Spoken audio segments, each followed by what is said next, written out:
The Lucas County CASA podcast is a co-production of WGTE Public Media and the Lucas County CASA program, with generous support from an Ohio Attorney General's Office grant award.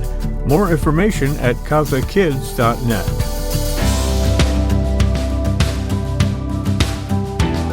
Welcome to The Power of One, the Lucas County CASA podcast, where we explore how just one caring adult can make a life-changing difference for a child in the welfare system. I'm your host, Andrea de la Roca. Today, I'm joined by my colleague and our dedicated CASA Staff Attorney, Mary Meadows.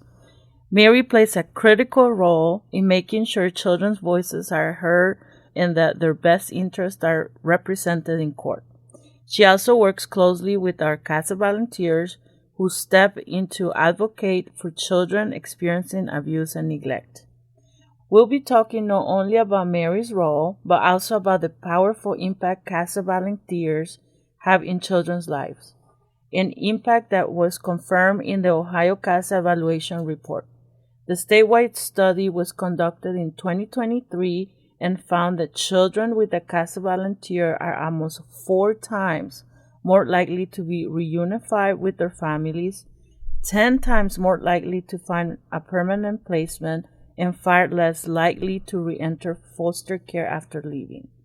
The study also showed that CASA volunteers help children get more timely health care and give them a strong voice in the system.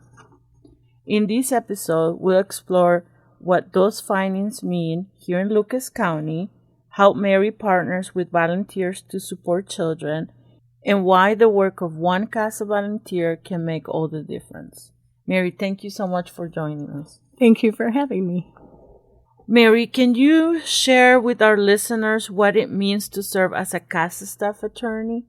Yes, my job involves working with the CASAs to help them with any legal issues that may come up and support them as they navigate their role with the agency, with the courts, and those kinds of things.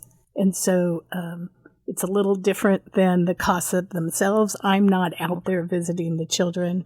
I don't know necessarily what's going on in the case unless the CASA themselves tells me about it, but they can call me at any point in time if they have a question about their case. I go to court with them anytime there are legal issues involved, and stay with them and work with the coaches to make sure the CASAs have the support they need. Okay, so CASAs have your support, your legal support, and they also have the CASA coaches, right? Who else do they have in their team? Okay, so in addition to the CASA coaches, there's the legal staff itself. There is the administrative staff that makes sure everything goes smoothly, that what needs to get filed gets filed. They have staff who's helping them make requests when needed, and a staff member who helps file motions. And of course, there's also the director of the program who also fills in as a staff attorney when necessary. What drew you to this work and what keeps you passionate about it? I was drawn to the work because I have always felt like an advocate to children. I came from an abusive household in a time where those kinds of things weren't always reported, and there certainly weren't any CASA volunteers. But I do remember that in first grade, I had a teacher who really believed in me, who nicknamed me Joy and made me feel like I was worth something. And so that experience, that involvement with just one person helped shape my life so that I could become an attorney, become an advocate for children. Many people hear guardian ad litem or CASA, but don't know the difference. How do you explain the unique role to families or community members? CASAs are volunteers who go through training to learn how to be a guardian ad litem, essentially. At the end of their pre-service training, they're sworn in by the court to serve as guardian ad litem, and then the court appoints them to a specific case. The guardian ad litem's job is to look out for the best interest of the child, We don't work for the agency. The volunteers do their own separate investigation. They don't rely simply on what the agency has been telling them. They often have more time with the child and so can give a unique perspective to the court. So we are an arm of the court so that we can help the magistrate or judge assess what's in the best interest of a child.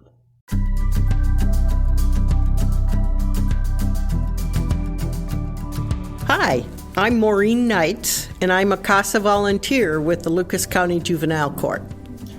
I have worked in pediatrics with children for most of my professional career, and after I retired, I just couldn't say goodbye, so I had to do something that was meaningful. And we had an in-service for the school nurses years ago, and my interest was piqued then, and I just followed up with it after I retired. A court-appointed special advocate. That means that I am responsible for advocating for the children who have had traumatic situations and are involved with the Lucas County Children's Services. And I'm the person that investigates all that and then makes recommendations for their care and what they need.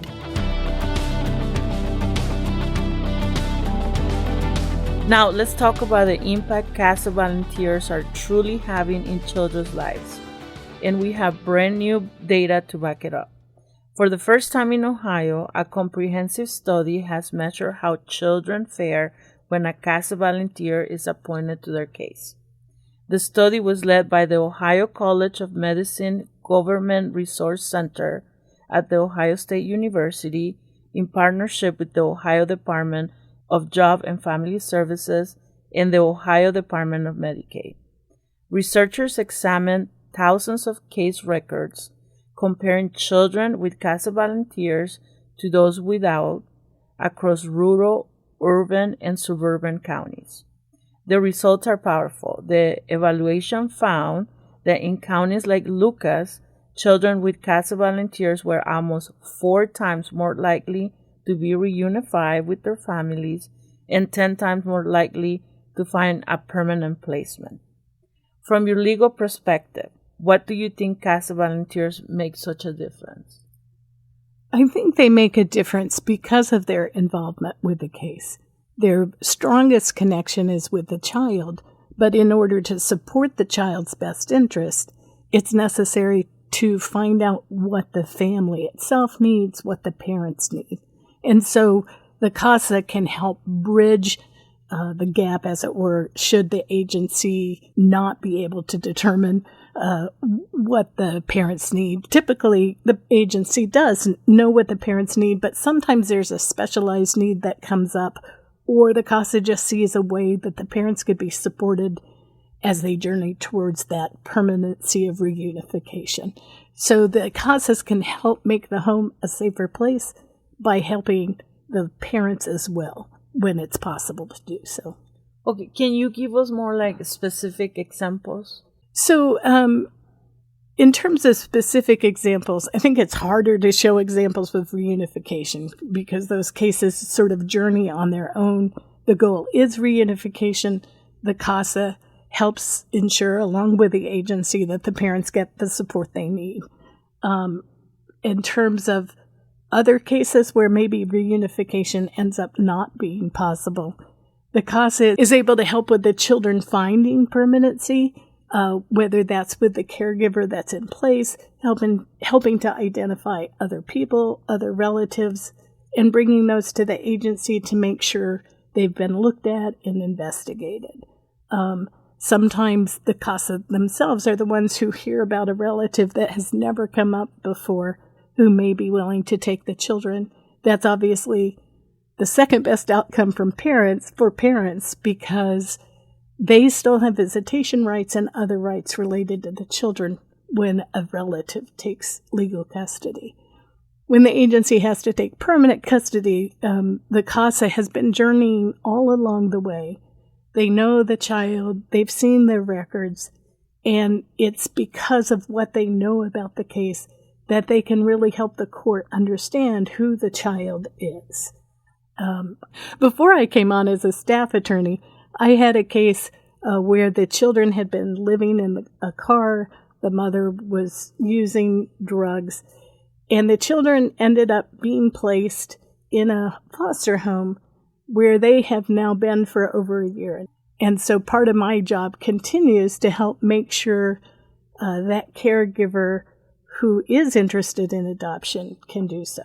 But along the way, I was helping support the mother by supporting her children. And that's what she appreciated all along the way, to help cheer her on as someone who might have been able to reunify with her children, but unfortunately the disease of addiction didn't allow her to do so. Even so, that caregiver has also been a support to her, so even though the case will likely end in adoption, the caregiver has every intention to keep in relationship with that parent. And so sometimes it's supporting the conversation between the two. Not every foster family is able or willing to keep that connection, but in this case, we really thought mother would make it and became her cheerleaders as well, because that was what at the time was in the best interest of the children. Unfortunately, that changed. But as a guardian, my job was to help the mother get better as well, or help encourage the mother to get well so that the home could be safe for the children. Okay, so when you were talking about outcomes, you talked about reunification, custody to a family member, adoption. But what about if, let's say it's a teenager and they don't want to be adopted? What do they have any other option? So yes, the teenagers have the option of a permanent placement living arrangement, a PPLA. We referred those to. Okay. So in that case, they may remain in a foster home, but they are moving towards emancipation when they're of age and finished with their secondary school. So some teens are old enough, they don't feel like trying to re-engage in a foster home, or rather move from a foster home that they're happy in, because they've been through the system. They may have been in the system a long time. They may have been in and out of the system. And so for those children who make that choice, and if the CASA or the guardian feels it's in the best interest of that child, can help facilitate that permanency planning towards that planned permanent living arrangement. Okay. How old do the children have to be to have that choice? Do you know? I believe it's 14. Okay. I could be wrong on that. Okay. But a lot of youth are successful in that type of arrangement. And there are services beyond emancipation through our Bridges program, or not our Bridges program, but the agency's Bridges program, that helps the youth transition into young adulthood, because we all know our adult children need that help, and sometimes the foster family is still engaged with the child, but there are a lot of success stories with youth who take that route. The evaluation also showed that children with CASA volunteers were less likely to re-enter foster care after leaving. How do you see volunteers contributing to that long-term stability?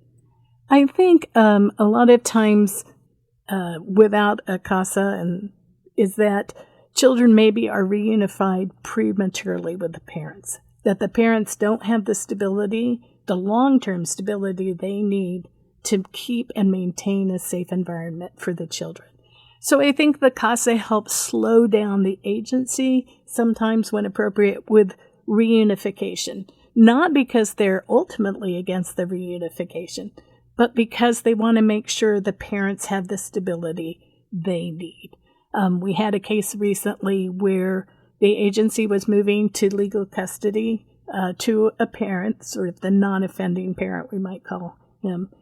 And our CASA was concerned because that parent hadn't even had an overnight visitation with the child, and he had not been the primary caregiver before the child came into the system. And so we were able to help the CASA or the guardian advocate for slowing down, to say, hey, we can do a review in a couple months. Let's give Dad a couple months of overnight visits and then progressing to extended visits so we can identify and make sure he has the support he needs. Yeah, and this is just because that's for the best interest of the child. Exactly. We want stability. For exactly. that child. Stability is probably one of the primary needs most children in the system need, because obviously removing a child from a family causes instability. Mm-hmm. The evaluation also showed that in metropolitan counties, CASA volunteers help children get more well-child visits and fewer preventable ER visits. As an attorney, how do you see the importance of those health outcomes when advocating in court? Again, I think this comes from the guardian's relationship with the child, with understanding the needs that perhaps haven't been met. We had a case, for example, where the mother retained legal custody but was in a treatment program. The child was placed with a grandparent, but the grandparent had no legal right to obtain medical care for the child. And so the CASA was able to help facilitate mother signing that release that would allow grandmother to get the child what he needed. Other times, I've come across cases where there's problems getting the birth certificate so the child can get put on Medicaid, and so the CASA can help make sure that doesn't fall between the cracks so the child can get the medical care they need. And sometimes we have problems with a caregiver getting the child to well-child visits and the like. And again, that's something we can bring to the agency because the agency has means to support that. They can provide transportation. But sometimes the caregiver is not as frank with the agency as they might be with a CASA, where they may feel more support, or they just simply don't know what the agency has that could help them get the child the medical care that they need. And the CASA volunteers can do that because they're the guardian of the child. So legally they can, like when you say like requesting care for the child, like in the case of the grandparent? No, the guardian can't sign because we are not the custodian of the child. So if the mother is the custodian, but the child is temporarily placed elsewhere, then that's the custodian who has to sign. It has to be the mother who authorizes it. Mother was in an inpatient program, and the CASA had difficulty reaching her, was able to talk to the caseworker to get the caseworker in there with a release so that grandmother could take the child. Okay. So the guardian is never the person who can authorize things, but we participate in things or encourage caregivers to ask the agency for what they need, or the guardian lets the caseworker know where there's a gap. And so perhaps it's transportation and the agency needs to pick up the child to take them, because in cases where the agency has custody, it is really their responsibility to get the child where he or she needs to go. Oftentimes the caregiver can do that for the agency, but sometimes they can't. And so sometimes the guardian knows about services the agency has that the caregiver might not know about. Okay, and why do you think sometimes the agency miss those gaps? I'm not sure they miss them. I mean, I think maybe the CASA sometimes finds out about them earlier or preemptively. Sometimes perhaps the caregiver is not as comfortable with a caseworker as they are with a CASA. Sometimes, especially if it's a relative, they may not know they're eligible for that, so they don't even bring it up. Sometimes it takes a while to be able to request records. I mean, it takes a while to request and receive records, so there could be a 3-month gap and them not know that the child hasn't been there. And that would be true for the guardian, too, if it weren't that the caregiver was talking to them. And the other issue is that the agency is really understaffed. They need more caseworkers. So as a result, the caseworkers have larger loads, and it may take a little time for them to get that information filtered into the system so that they can make a referral or for transportation or make a referral for whatever's needed. It's not that the caseworker is shirking their responsibility. Yeah. It's simply they're overloaded, and so the CASA helps fill that gap. Really, the CASA works with the agency to make sure the child's best interests are being met. And so it's a partnership in a way. We do our own separate investigation, but we don't do it apart from the agency. We're not trying to be against the agency. We want to help support the agency get what the child needs.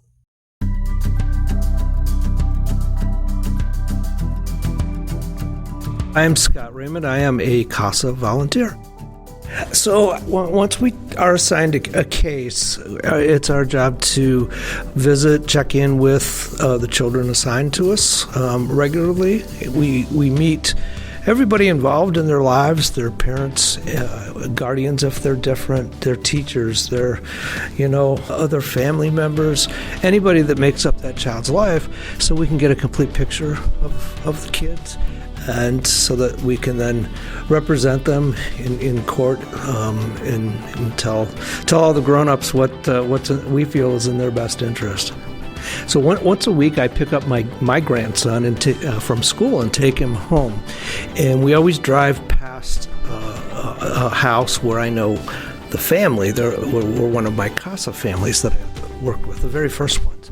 And I see the oldest of the three boys I worked with coming home from school, and Grandma on the front porch welcoming him home and putting her arm around him, and they go inside. And that's really what it's all about. When I met this boy, he was 8 years old. He didn't go to school, and he did not have such a stable home. And here he is, just this typical snapshot of everyday life for most families is pretty extraordinary for him. So that's what makes it all worthwhile.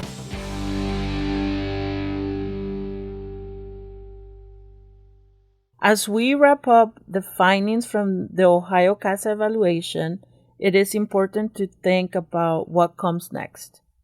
The data clearly show that CASA volunteers help children spend less time in foster care, achieve permanency more often, and even see better health outcomes. What advice would you give to someone listening today who is thinking about becoming a CASA volunteer but isn't sure if they are qualified? The easiest way to find out if you're qualified is to apply. Someone once, I remember in middle school, a friend said, you're gonna audition for this choir? And because she was scared to do so. And she asked, aren't you afraid you won't get in? And I was confused. I looked at her and said, well, if I don't audition, I definitely won't get in. And so I think for a CASA, there are information sessions we have on a regular basis, and you can look at our website to find out when those are. There are people you can talk to, both the staff person, the coaches, any staff person, or specifically the coaches, to find out what's involved. You can take the pre-service training, and that will help you determine or discern whether this is the right place for you. Again, it's really about befriending and supporting one child or a family that includes more than one child. Most CASAs only take one case at a time. They see it out.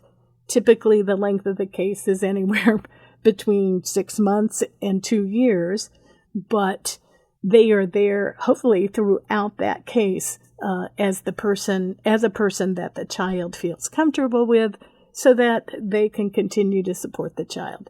Because it's not trying to solve all the children's problems. It's about trying to connect with one child or one family to help them navigate to the point they can reunify, to the point that it's clear reunification can't happen, or whatever the outcome is. But it's really about one child and making that relationship matter, because we really can only do it one child or one family at a time. Mm-hmm. What gives you the most hope about the future of CASA work in Lucas County? I think the most hope comes from those stories where the CASAs have really stepped in and made a difference. Sometimes they hear about things sooner than the agency does.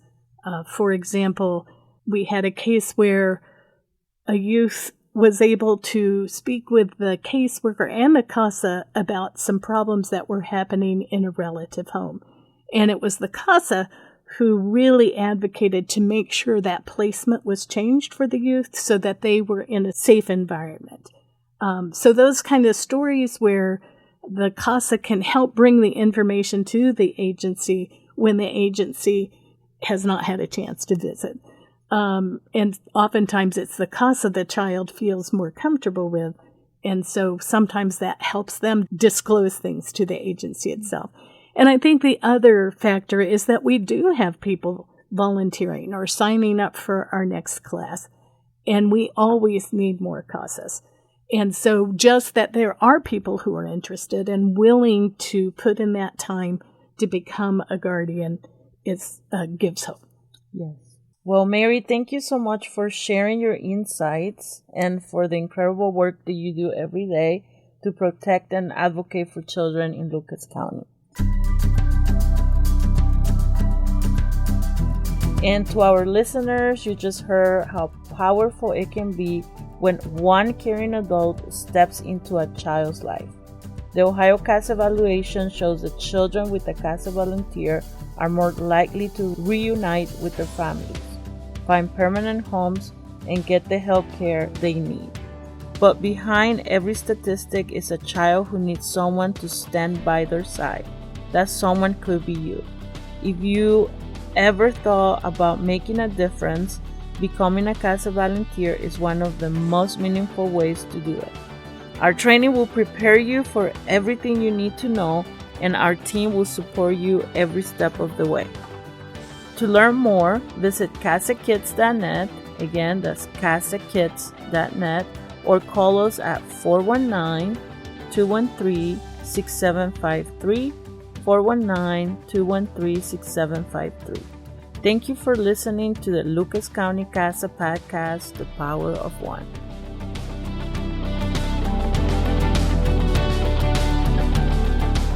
The Lucas County CASA Podcast highlights how the power of one person can transform the lives of abused children in our community. This podcast is a co-production of WGTE Public Media and the Lucas County CASA program, with generous support from an Ohio Attorney General's Office grant award. All episodes are posted on WGTE.org or wherever you get your podcasts. Learn more about the Lucas County CASA program at casakids.net.